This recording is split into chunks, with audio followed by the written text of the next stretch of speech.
Dear viewers, আসসালামু আলাইকুম। আজকে আমি আপনাদেরকে দেখাবো একটা পেওনিয়ার অ্যাকাউন্ট থেকে কিভাবে লোকাল ব্যাংকে টাকা ট্রান্সফার করবেন। তো আশা করি আপনারা পুরো ভিডিওটা দেখবেন। পেওনিয়ার অ্যাকাউন্ট সংক্রান্ত আমার আরো কয়েকটি ভিডিও আছে, আপনারা সেই ভিডিওগুলো দেখে আসতে পারেন। একটা পেওনিয়ার অ্যাকাউন্টে কিভাবে নতুন অ্যাকাউন্ট ক্রিয়েট করবেন, অথবা কোনো অনলাইন মার্কেট প্লেস হতে কিভাবে আপনি পেওনিয়ার অ্যাকাউন্টে টাকা ট্রান্সফার করবেন সে বিষয়েও আমার ভিডিও আছে। বিশেষ করে freelancer.com হতে কিভাবে টাকা আপনি পেওনিয়ার অ্যাকাউন্টে ট্রান্সফার করবেন সে বিষয়েও আমার ভিডিও আছে, আপনারা সে ভিডিওগুলো দেখে আসতে পারেন। তো আজকে আমি দেখাবো কিভাবে একটা পেওনিয়ার অ্যাকাউন্ট হতে লোকাল ব্যাংকে, অর্থাৎ বাংলাদেশের কোনো লোকাল ব্যাংকে আপনি আপনার অর্জিত টাকাটা কিভাবে আপনি উইথড্র করবেন বা ট্রান্সফার করবেন সে বিষয়ে আমি সংক্ষেপে দেখানোর চেষ্টা করব। আশা করি আপনারা পুরো ভিডিওটা দেখবেন। তো প্রথমে আমি আমার পেওনিয়ার অ্যাকাউন্টটা সাইন ইন করতেছি।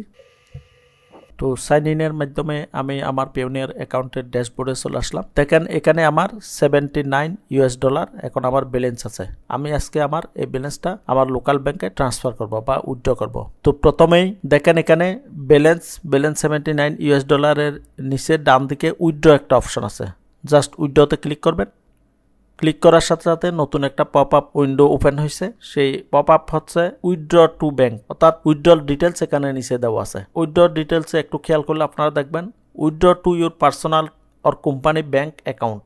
আপনি ইচ্ছা করলে এখানে নতুন করে অ্যাকাউন্ট অ্যাড করতে পারবেন। তো আমার অ্যাড করার দরকার নেই, আমার অলরেডি অ্যাড করা আছে। দেখেন ইসলাম ব্যাংক বাংলাদেশ লিমিটেড, এটা হচ্ছে আমার লোকাল ব্যাংক বাংলাদেশের ইসলাম ব্যাংকে। এরপর ফ্রম $, ব্যালেন্স হচ্ছে কারেন্ট ব্যালেন্স হচ্ছে 79। আপনি $, সিলেক্ট করে দেবেন। তারপর ইসলাম ব্যাংক অলরেডি সিলেক্ট করা আছে। যদি আপনার একাধিক ব্যাংক থাকে তাহলে সেক্ষেত্রে আপনি অ্যারো চিহ্নতে ক্লিক করে আপনি জাস্ট আপনার যে ব্যাংকে ট্রান্সফার দেবেন সেই ব্যাংকে সিলেক্ট করে দেবেন। তো আমি সিলেক্ট করে দিলাম। এরপর নিচের দিকে যাবেন, ডেসক্রিপশন, আপনি এখানে কিছু একটা লিখতে পারেন। আপনি যদি মনে করেন আপনার খেয়াল রাখার জন্য কোন মার্কেট প্লেস থেকে টাকাটা আর্ন করছেন সেটা আপনি কিছু একটা লিখতে পারেন। তো আমি জাস্ট লিখছি মাই ফ্রিল্যান্সিং আর্ন, তো আমি আমার ফ্রিল্যান্সিং করে এই টাকাটা আর্ন করছি, জাস্ট নিজে বোঝার জন্য।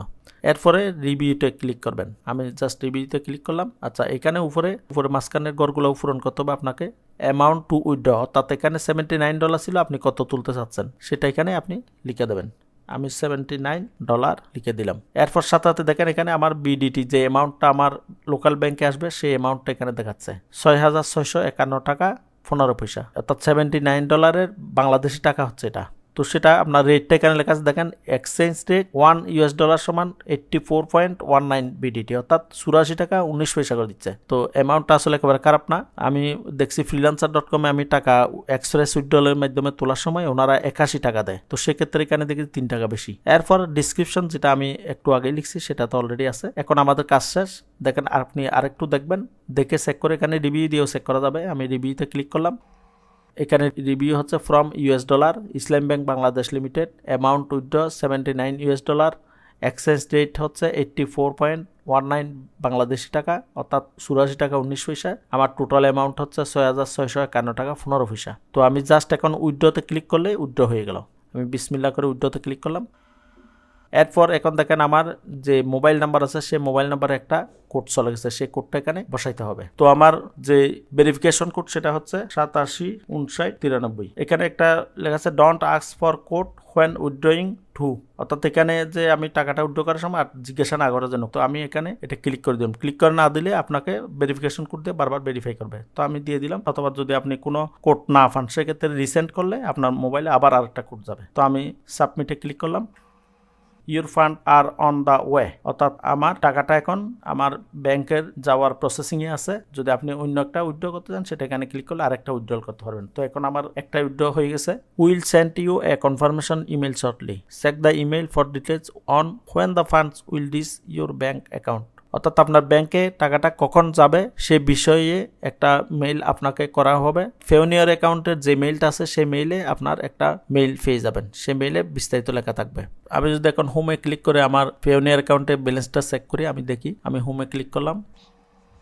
দেখেন এখন আমার ব্যালেন্স হচ্ছে $00, অর্থাৎ আমার টাকাটা অলরেডি ডিটাচড হয়ে গেছে। তো দেখেন এখানে ট্রানজাকশনের এখানে আসলে দেখেন 19 মার্চ ইসলামী ব্যাংক বাংলাদেশ লিমিটেড পেন্ডিং, অর্থাৎ আমার $79 এটা এখন পেন্ডিং অবস্থায় আছে। আমি যদি এখানে ক্লিক করে দেখি ট্রানজাকশন ডিটেলস, ট্রানজাকশন আইডি হচ্ছে এটা ইসলামী ব্যাংক বাংলাদেশ লিমিটেড, ডেসক্রিপশন হচ্ছে মাই ফ্রিল্যান্সিং আর্ন, অর্থাৎ আমি যে ডেসক্রিপশনটা দিছিলাম সেটাই এটা। এরপর এখানে দেখেন $79 পেন্ডিং, এটা মাইনাস হয়ে গেছে অলরেডি। এটা ট্রান্সফার অ্যামাউন্ট বাংলাদেশি টাকায় কত সেটাও আছে এখানে, এক্সচেঞ্জ রেট কত সেটাও আছে এখানে, approve 19 March, under review 19 March 2022। তো সম্মানিত দর্শক মণ্ডলী, আপনারা যদি আমার এই ভিডিওটা দেখে পেওনিয়ার অ্যাকাউন্ট হতে কিভাবে লোকাল ব্যাংকে টাকা ট্রান্সফার করা যায় সে বিষয়ে ধারণা পেয়ে থাকেন, তাহলে আমার ভিডিওটা নিচে একটা লাইক দিন। আপনারা যদি আমার চ্যানেলটি এখনও সাবস্ক্রাইব না করে থাকেন, এখনই আমার চ্যানেলটি সাবস্ক্রাইব করুন। আর যারা অলরেডি সাবস্ক্রাইব করেছেন তাদেরকে অসংখ্য ধন্যবাদ। পরবর্তী নতুন ভিডিও দেখার আমন্ত্রণ জানিয়ে আজকে এই পর্যন্তই। আসসালামু আলাইকুম।